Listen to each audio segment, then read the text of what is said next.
In today's video, I'm going to teach you how to set due dates in Wrike using the item view, task panel.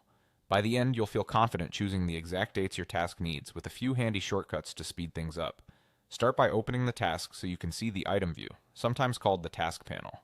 This is the detailed view where you manage the task's core attributes, its title, description, assignee, and of course its schedule. Near the top of this panel, look for the Date button. Depending on whether the task already has a schedule, it might say Set Date, or it might display a range like Oct 10, Oct 12.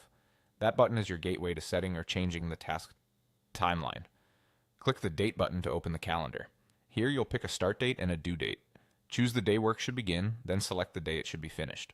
Wrike will highlight the range between those 2 points so you can see the duration at a glance. If you're coordinating with teammates or dependencies, setting both dates helps everyone understand when the work kicks off and when it must be delivered. Don't worry about saving. Wrike updates the task as soon as you make your selection.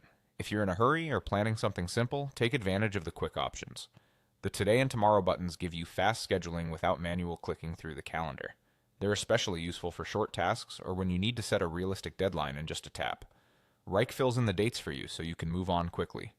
Now there's a special case to know about. If you remove the start date but keep the due date, Wrike automatically converts the task into a milestone.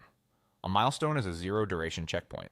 Think of it as a marker for a key handoff or delivery moment rather than a span of work. It's a great way to track important dates without implying ongoing effort.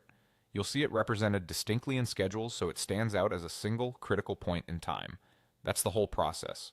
Open the task to access the item view, click the Date button, choose your start and due dates from the calendar, use today or tomorrow for quick scheduling when it makes sense, and remember that keeping only a due date turns the task into a milestone. If plans change, just reopen the calendar and adjust. Wrike keeps everything current so your team stays aligned.